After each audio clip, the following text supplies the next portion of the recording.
Anyone outside Britain who isn't laughing at Britain hasn't been paying attention. Laughing in the way that people centuries ago used to laugh at the lunatics in the asylum. In case you're wondering, we're all sick and tired of hearing the word Brexit, so we're calling it independence, if only to remind ourselves that that's what we voted for nearly 3 years ago, and that's what our elected politicians are still determined to deny us. The only question now is, how long are we going to let them get away with it? There's no majority in Parliament for democracy, unfortunately, because our servants have decided that they are our masters. The people we elected to represent us have broken the social contract and stolen our birthright, and they've saddled our country with a broken parliament that has lost the people's trust. A parliament of charlatans, of proven liars, who campaigned to be elected on a core promise they knew they would break. A parliament of political maggots, feeding on the carcass of British democracy. What plague will breed from this abomination if we don't stop it now? The behaviour of this House of Frauds illustrates why it's so important that all politicians are directly accountable to the people. This crooked Parliament will be somewhat accountable at the next election, and many of the MPs who have tried to sabotage our independence will lose their seats if there's any justice and never be heard from again. But the people who run the European Union are not accountable to anyone for anything they do, which is why we voted for independence as soon as we got the chance. We voted to elect our own leaders, control our own borders, and make our own laws. It had nothing to do with any trade deal.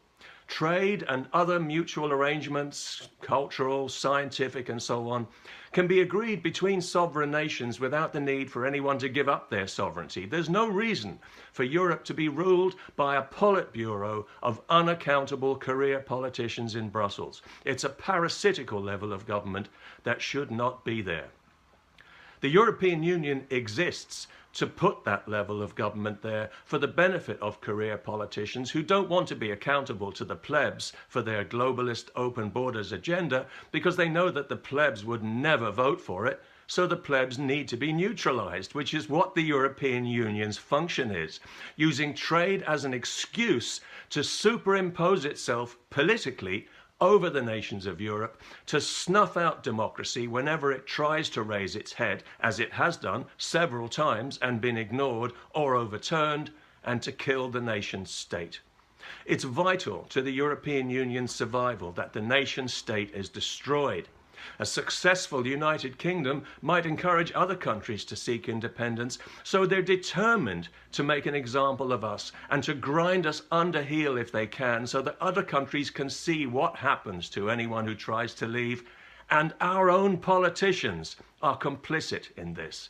It's only thanks to them that the European Union has any leverage at all, because this house of traitors, this house of fools that we call a parliament, and this stubborn, dishonest, useless Prime Minister and her bad faith cabinet of saboteurs and frauds have purposely made this process as tortuous as possible to wear us down, make us think it's all hopeless, and bully us into changing our minds, because in common with the people who run the European Union, they want our country to be defeated. They want our country to disappear.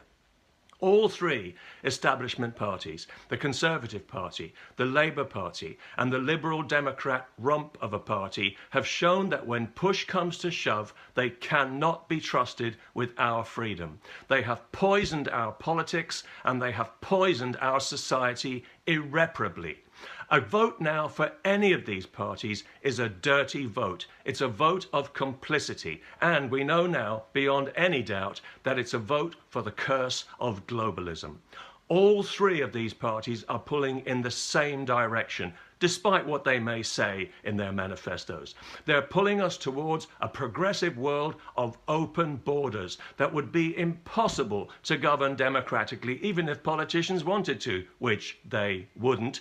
Such a government would quickly become an oligarchic dictatorship, like China is today, so remote from the people it governed that it might as well be sending directives from Mars, and it would be as politically corrupt as the United Nations is today, today, and with no means to change it, no vote for the people, no voice for the people, ever again, the world would effectively become a giant open prison, ideologically policed for community cohesion, under constant surveillance for security reasons, like China is today. We need strong borders and national sovereignty to keep us free. There is no other way. If we lose those things, we lose everything. And then our children and grandchildren will never know what it's like to live in a free society, and that will be our legacy.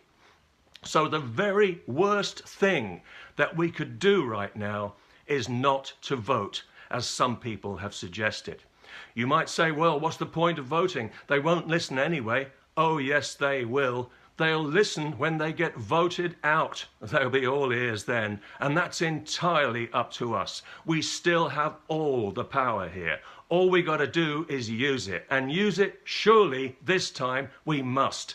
This poisoned parliament has shown itself to be a moral and political sewer that urgently needs to be hosed clean with a strong jet of democracy. And the more votes it has behind it, the stronger it will be.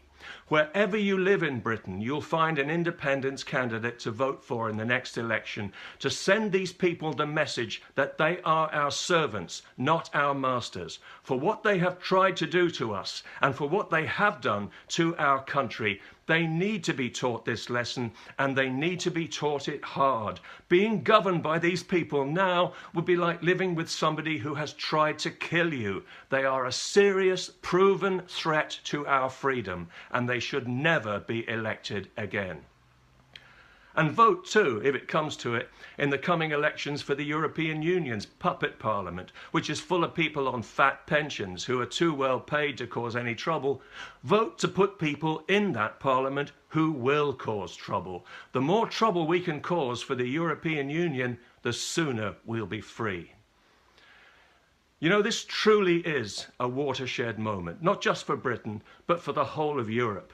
If we can save our country from these political gangsters, other countries will be encouraged to leave, and then this illegitimate union that nobody has ever voted for will weaken and crumble.